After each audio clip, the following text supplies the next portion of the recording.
Okay, so through all these plant cultural conditions, um, we've noticed sort of a common theme. If you don't honor the cultural requirements of a plant, then we end up with poor plant growth and generally significant decline of plants due to pest pressure. When we have pest pressure, the traditional or conventional approach is to treat it in some way, so that we fix the pest problem. Okay. But by honoring the cultural requirements of specific plants, we end up with a significant reduced need for pest control intervention. Now, sometimes we have as perfect conditions as we can possibly achieve for a plant, but we still end up with some pest issues. Okay. So we're going to go through the approach to pest management that's called integrated pest management. We're going to go through integrated pest management definition in the flow chart. We're going to look at prevention, monitoring, controls, and then pesticide hazards and safety. So what is integrated pest management? Typically referred to as IPM because integrated pest management is a bit of a mouthful, but IPM is a holistic approach to controlling insects, plant diseases, weeds, and other pests.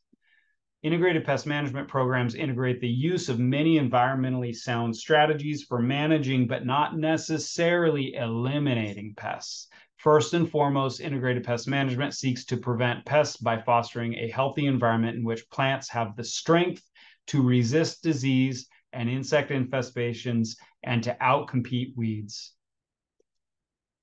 So the integrated pest management or IPM approach includes prevention, monitoring, establishing thresholds, and then using cultural, mechanical, physical, and biological controls before chemical controls. So prevention, we're trying to prevent outbreaks, pest outbreaks, disease infestation, or excessive weeds by creating a diverse and healthy landscape. Regularly monitoring to stay on top of any problems before they become an actual problem. Establishing a threshold of acceptable pest levels, and then using methods that are not chemical treatments before we reach for those chemical treatments. So preventing pest problems, applying the best landscape design, construction, and maintenance practices to prevent pests is always preferable to trying to control them after they become established.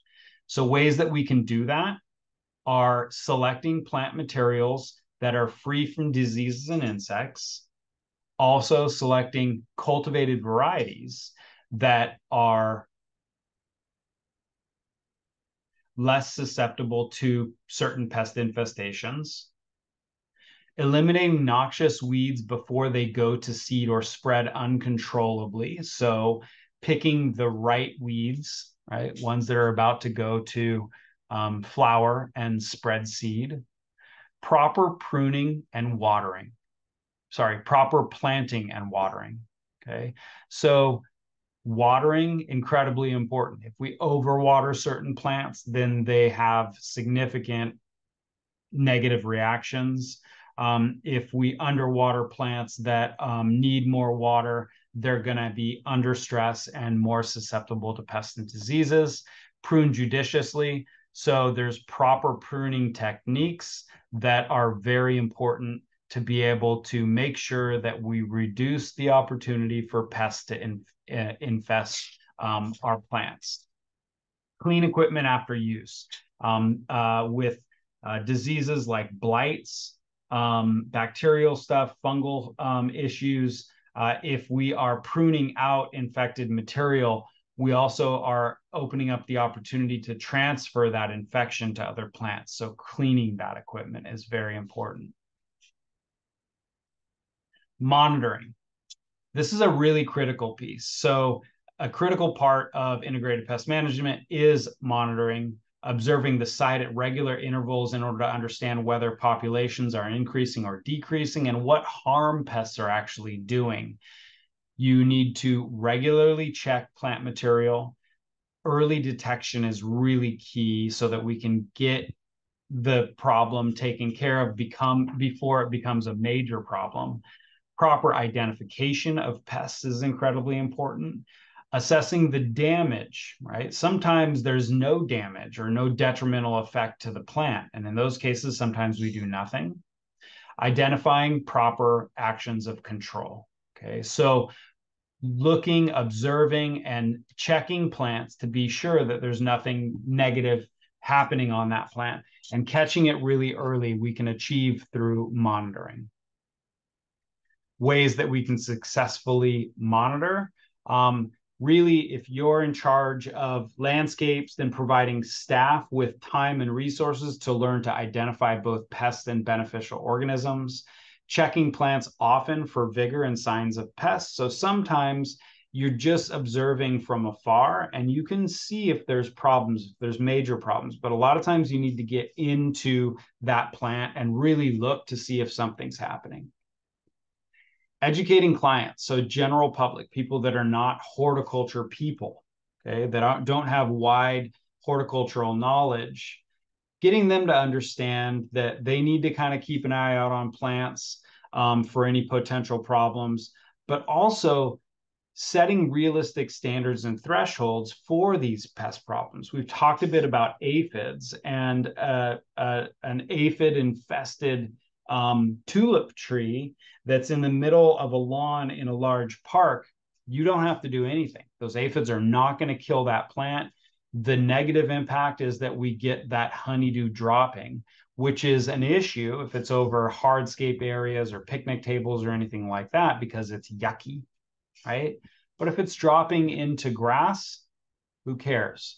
So setting these realistic standards for clients so that there's some instances where we may have to treat a particular problem on a particular plant, but in another instance, you may have the same problem with the plant, but it's in an area that it's not an issue, and we just let it ride. Clarify which problems are the result of pests and not other factors such as overwatering.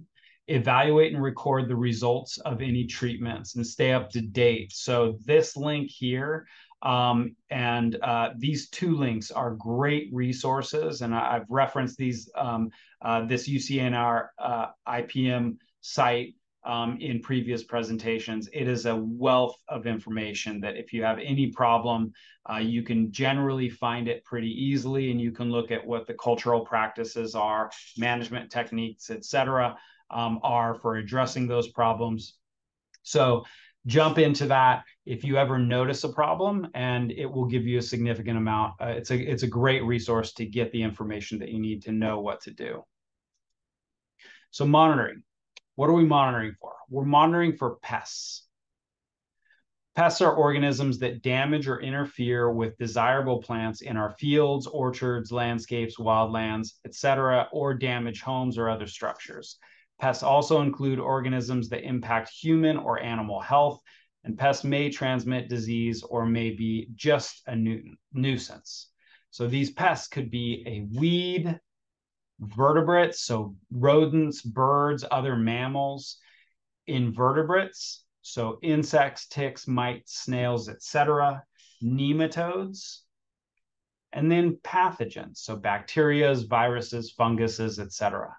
Previously, we've talked about powdery mildew. Okay, I don't think we've talked about any of these others, but we talked a little bit about powdery mildew and cultural practices that reduce the instances of powdery mildew, etc. But pests can be a number of many things. So understanding what we're looking for and monitoring for pests is very important, and understanding what is considered a pest is very important. So now in looking at controls, okay, how do we deal with a problem? If a pest problem is identified, IPM then considers all viable solutions and uses a variety of techniques to control pests rather than turning only to pesticides. Generally, if we end up turning to a pesticide, we want to use the least toxic pesticide first and as a last resort after trying cultural practices, physical or mechanical control, and biological controls. So what is a cultural control? Cultural controls are practices that reduce pest establishment, reproduction, dispersal, and survival. For example, changing irrigation practices can reduce pest problems since too much water can increase root diseases and weeds. Okay, so for cultural controls, this relates back to our cultural requirements of plants. And so in looking at what the general cultural requirement is of a particular plant, let's say it's full sun, low water, and some certain sunset zone, right? Some certain climate in well-draining soil, okay? Full sun plant, low water use, some certain climate that we're not concerned with, and well-drained soil. If we have a plant like that and it's planted in partial sun, is receiving moderate water, and is in a clay soil, right? So all things contrary to its preferred cultural requirements, we're probably going to end up with some pest conditions, right? We're going to end up with some instances where that plant will not thrive and it's very susceptible to pests. So we need to look at what the cultural requirements of that plant, the preferred cultural conditions of that plant is or are, and look at what the cultural conditions are within that location and see if those match up. If we end up with a powdery mildew or a sooty mold issue on a plant that's under these conditions and some root rot, right, with this described plant, we could treat it with a bunch of chemicals and fertilizers to try to increase its vigor. But it's still in the same condition. And so that problem will persist. And we're forced into a cycle of constantly treating the plant just because it was placed in a location and under conditions that it doesn't prefer. So if it's possible to change environmental conditions, great, right? Start with that. In this described plant, the only thing that we probably could change would be to modify the irrigation, right? Give it less water.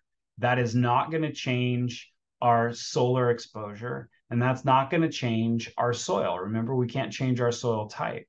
So in that case, it may be that the best move would be get rid of that plant and select a better plant for the condition, okay?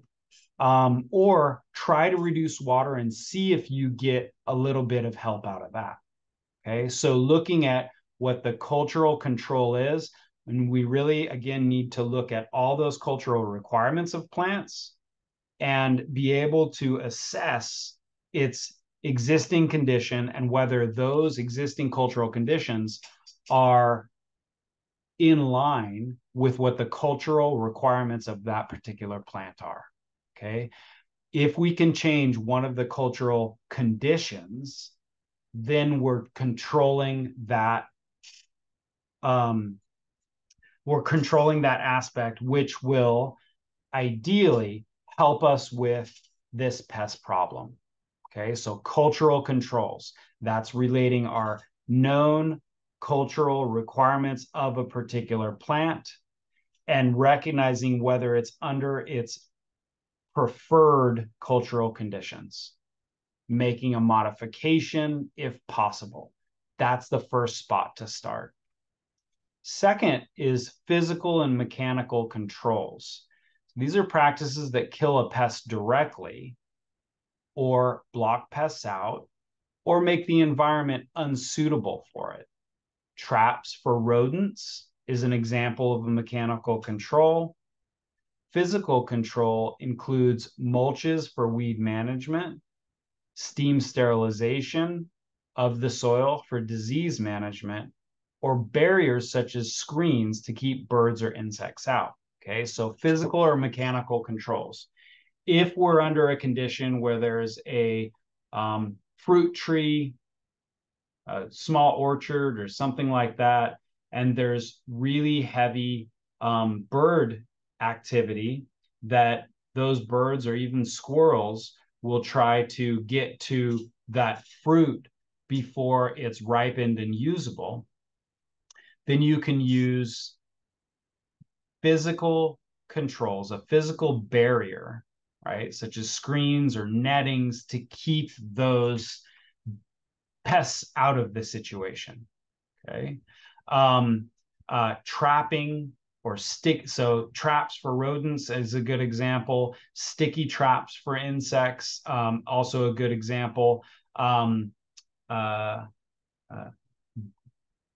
Beer in a can at grade can be really effective for snails, right? So it's a mechanical or physical control that traps them or keeps them out. More examples of physical and mechanical controls: cultivators, hand and hose, traps, heat using torch or steam, really effective for weeds and hardscape cracks, but make sure that you're not doing this near anything very flammable. Mulching, mowing, screens, barriers, hosing, flashing. So all sorts of different physical and mechanical controls that we can utilize or implement before we're reaching for chemicals. Now, finally, biological controls, right? We try changing our cultural conditions, utilizing physical and mechanical controls. If that's not an option, or if we've tried those and we still have some issues, looking at biological controls. So biological control is the use of natural enemies, predators, parasites, pathogens, competitors, etc., to control pests and the damage that they cause. Invertebrates, plant pathogens, nematodes, weeds, and vertebrates have many natural enemies. So if we're looking at weeds, for example, right, one of weeds' natural enemies are goats. And so in a lot of open, more rural spaces, goats are used to control weeds, and they're brought out at certain times of the year so that they can knock those weeds down.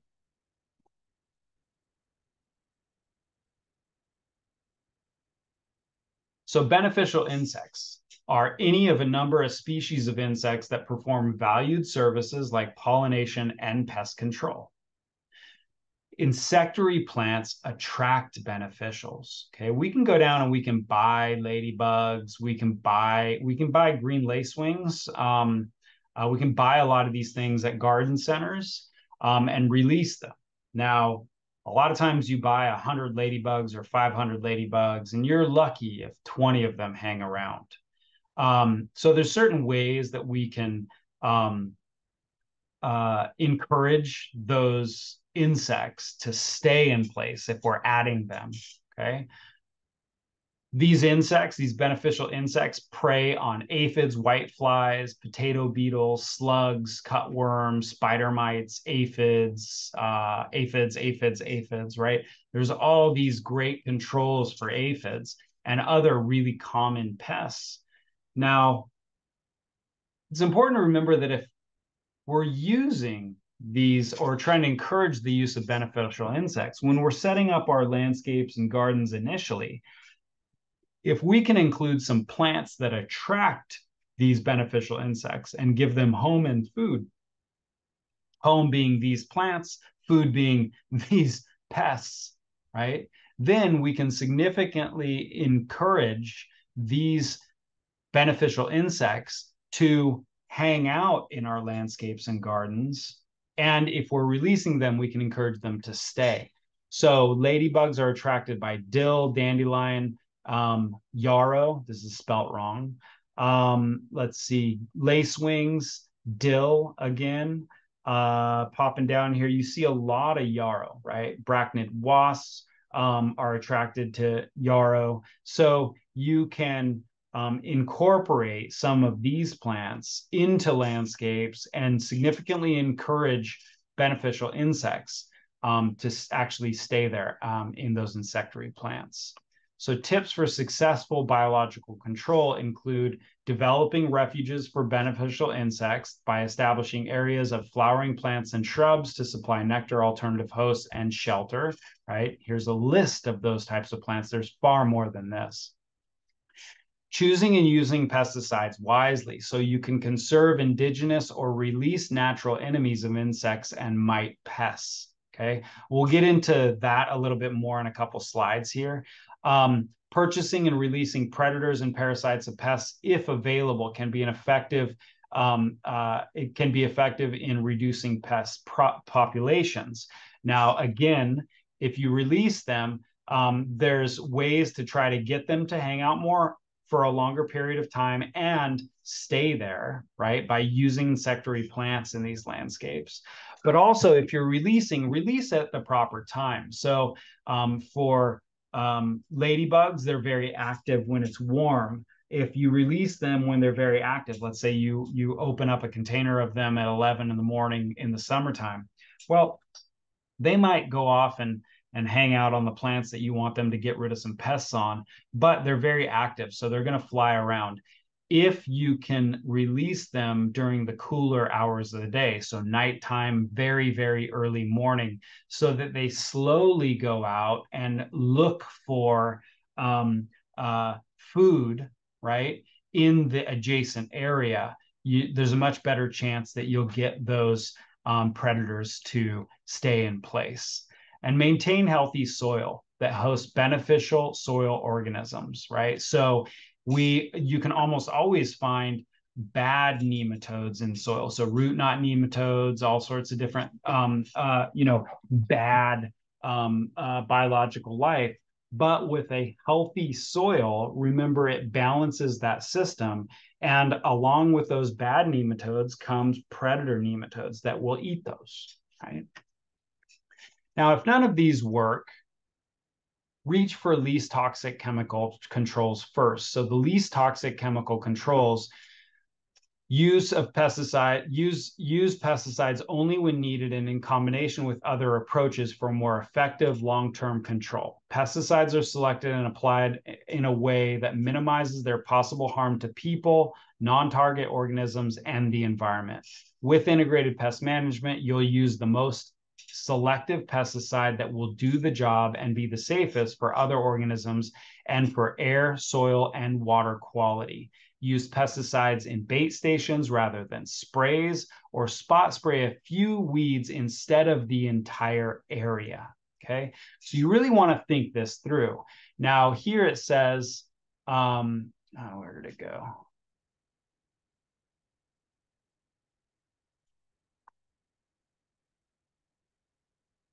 Selective pesticide. Okay, selective pesticides. It's a very important thing to think about. And if you're interested in this subject, I strongly encourage you to take Hort 100 at ARC. That is integrated pest management. So you will dive deeply into this. This is just an overview. So back a couple slides when we looked at choosing pesticides wisely. Okay. So choosing pesticides wisely is very important. Now, least toxic chemical control. The least toxic chemical controls are typically the least selective. The least toxic chemical controls are typically the least selective. Selective pesticides target a specific pest. Those are typically more toxic. So what is a pesticide? A pesticide is a substance used for destroying insects and other organisms that are harmful to cultivated plants or to animals. So if we are selecting a least toxic chemical control, and the ones that come to mind and that most people are familiar with are horticultural oils and horticultural soaps. Okay. Now, yes, we like these chemical controls because they're very, very low toxicity. Neem oil, horticultural soaps, a little bit of Dawn, dish soap mixed into water, etc. Right? All very low toxicity. But what we have to remember is that if we're using those low toxicity chemicals, they're affecting our beneficial insects. Why? Because the way that they work is they coat the surface and they coat the surface of the pest. It's not selective whatsoever, right? If you have a pest problem and you treat it with a low toxicity oil or soap, then the way that you can get an effective kill on the pest is that you need complete coverage. That means spraying the top of the plant, undersides of the plant, around the plant. You have to coat the entire plant.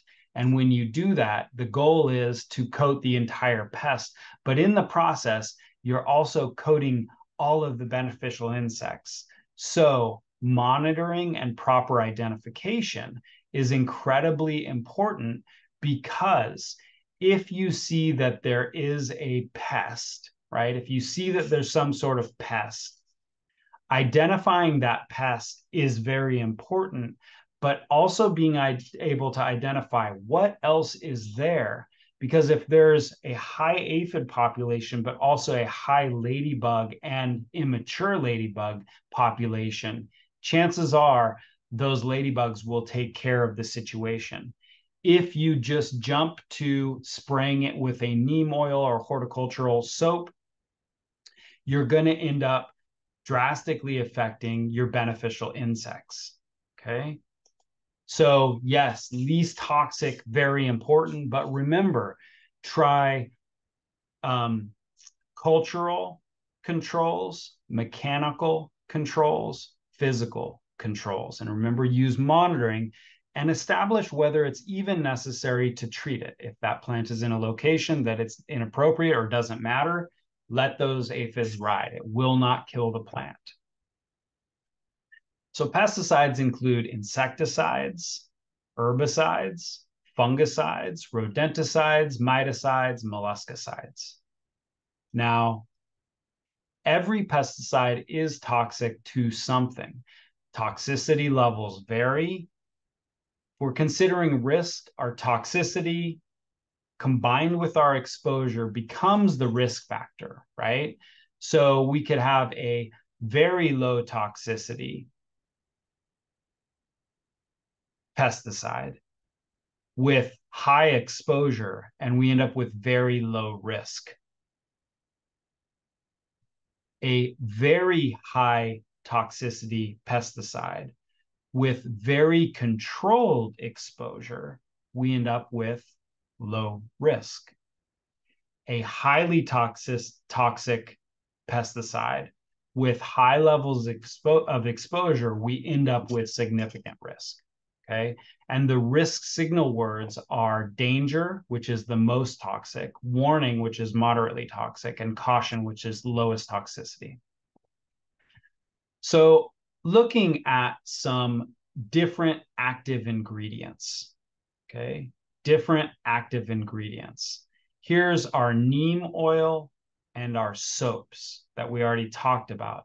If we're looking at hazards to water quality, oils and soaps, horticultural oils, neem oils, soaps, no known toxicity, right? There's very little to no toxicity to aquatic life. To natural enemies, it's low toxicity. Honeybees, moderate toxicity. And people and other mammals, very low toxicity, very low toxicity, very low toxicity. That's why we feel perfectly fine using these products. We have to think deeper than that into how does it affect our honeybees? How does it affect our beneficial insects, right? It does have effect on them. Now, other controls, other active ingredients, pyrethrin. This is one I really like talking about because it's used a lot. Now, the pyrethrins, a lot of times we feel okay about utilizing pyrethrins because they're derived from chrysanthemum, right? So it's a botanical. So we're like, hey, it comes from a flower. What could be so bad? Well, these flowers have developed um, insecticidal chemicals, right? That will make it so that very few pests will feed on it. We as humans recognize this and we said, oh, hey, we could use that, right? And again, we feel really good about it because it is a botanically derived active ingredient. Now, the other reason we feel good about it is because to people and other mammals, it's low toxicity, but it's moderate toxicity to honeybees, moderate toxicity to our beneficial insects. And here's the real kicker: highly toxic to our aquatic life. Highly toxic to our aquatic life. Now, again, we're very intelligent humans, so we figured out that we could derive this chemical from chrysanthemums, but it's very expensive to do it. So us as very intelligent humans have figured out how to mimic that active ingredient by mixing up some chemicals, and those are called pyrethroids. They act the same as pyrethrin. Pyrethroids are much less expensive because they're chemically made. It's mimicking pyrethrin. We feel good about it because it's low toxicity to people and our pets. So when the pest control company comes by your home and wants to sell you their pest control service, ask them what they use. Ask them what they most typically use for the spray around the house. The spray typically is aimed at controlling ants, is aimed at controlling cockroaches, beetles, spiders, and all those other creepy crawlies that we don't want in our home.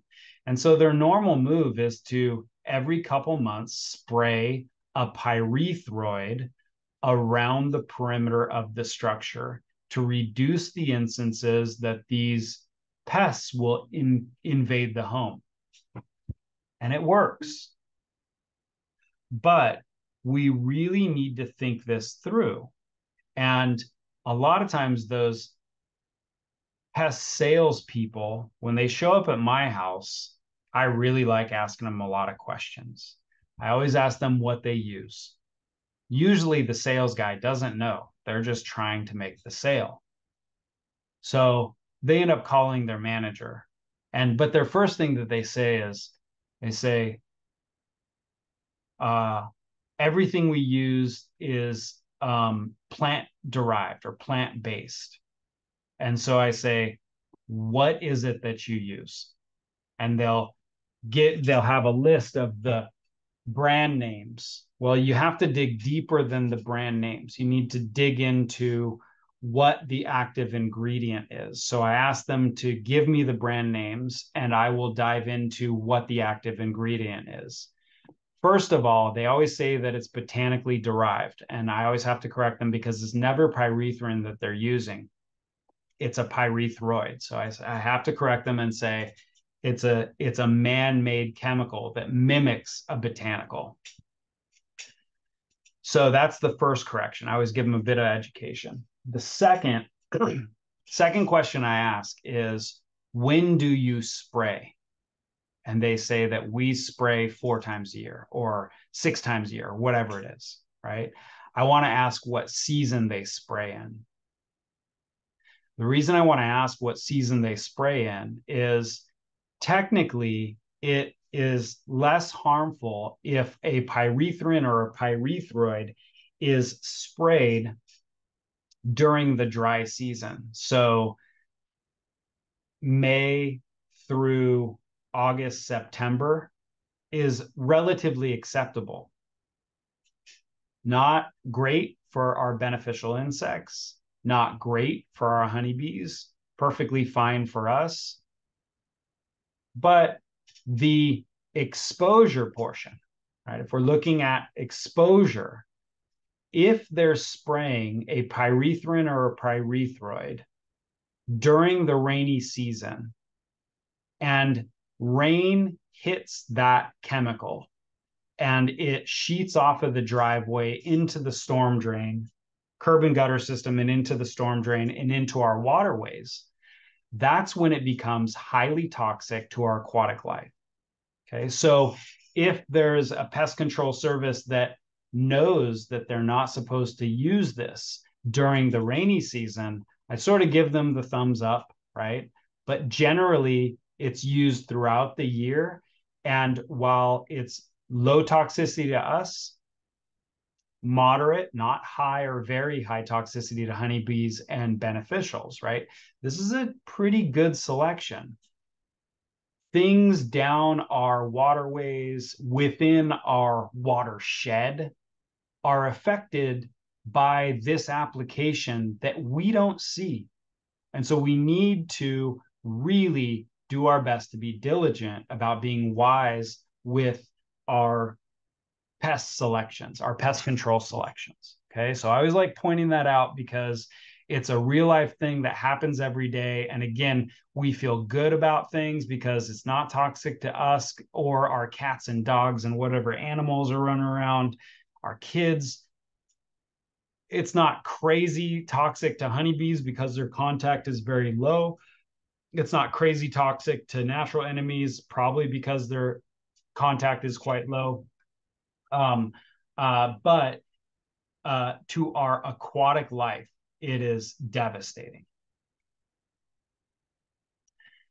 Pesticides persist at varying rates. Okay, Bacillus thuringiensis, no persistence. Okay, so Bacillus thuringiensis is actually, there was a picture of it earlier. There we go. Tomato hornworm. Okay, now the nice thing about using BT or Bacillus thuringiensis is that it has to be eaten in order for it to become effective. Okay, and essentially it is a bacteria that gives tomato hornworm a bellyache and makes them die. Okay, now flip side of the tomato hornworm, if you know anything about them, is that they grow up to be a gorgeous sphinx moth. My opinion is plant plenty of tomatoes if you got the room for it, or pluck them off, right? And put them somewhere else. But in the instance where you need to address it, thinking about pesticides that have low toxicity and that they're and low persistence is very important. So horticultural soaps and oils, moderate contact toxicity, right? So you need really a lot of contact to actually get it to work. There's no persistence. That's why we feel good about these ones. Remember, though, what it does to our beneficial insects. Then we have botanicals, pyrethrins. Remember our pyrethrins, contact toxicity, moderate to high, short persistence, right? Remember short persistence. If we jump back here, remember me asking, when do you spray this? Well, because it has short persistence, spraying it during the dry season when there's very little likelihood that it will wash into our curb and gutter systems and our storm drains and directly untreated into our waterways, because it is short toxicity, it's short persistence. If you spray at certain times of the year, it's pretty safe. If you spray at during the rainy season, you have big problems with things that you don't see every day, which are the aquatic life. Other pesticides or active ingredients in pesticides, as we go down, we see much longer persistence. We have much worse toxicity issues, immediate killing, but these tend to be the more selective pesticides, right? That selectively get the specific pest. That's why it's so important to be able to identify what is there and make a wise choice. Benefits to selecting least toxic chemical controls: protects human and pet and wildlife health, reduces harmful chemicals from entering the watershed, prevents pesticide drift that damages non-target plants or beneficial insects, protects the soil food web. Anytime we're hitting pesticides into our soil, we're also affecting what's below the soil that we can't see. Hazards include human exposure, injury to pets, contamination of surface water, contamination of groundwater, injury to plants, damage to objects in treated areas, impact on wildlife and non-target organisms. Okay, so back to our pyrethrins or pyrethroid, high toxicity to water quality and aquatic life. Terms to know with integrated pest management and chemical applications: drift. Drift is a portion of applied pesticide droplets or dust that blows away from an intended application site during the application itself. Phytotoxicity is chemical injury to the plant itself.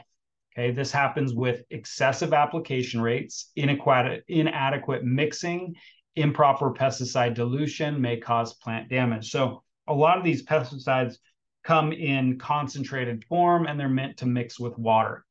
If it's a powder form, it needs to be agitated and mixed well. If you don't mix it well enough and you spray it on a plant, you can get phytotoxicity, which actually physically injures that plant. Finally, non-target organisms. So if we're using a horticultural soap or oil and we're trying to get rid of aphids, well, there's some non-target organisms that we're going to affect. Okay, so again, utilize that prevention, monitoring, cultural control, mechanical, physical control, and yes, reach for, if we have an issue, reach for those those low toxicity chemicals first, but understand that there's non-target organisms that are probably going to be affected by it.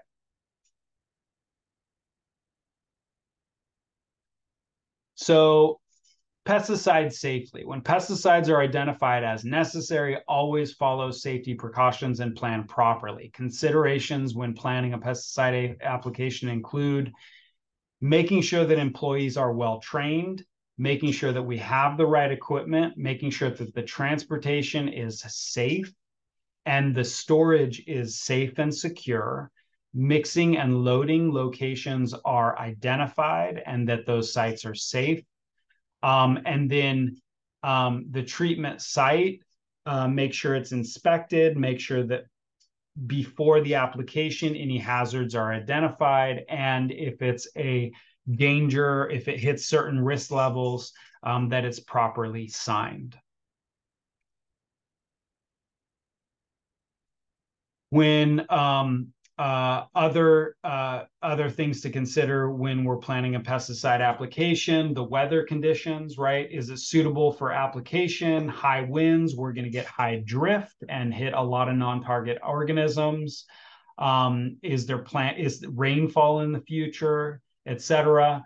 The application, is it suitable? Is the pattern suitable? Is the rate established? Cleanup. And we have to make sure that the equipment is cleaned up and that we're utilizing protective gear. And if it's non-disposable protective gear, that it's cleaned afterwards. Do we have proper disposal?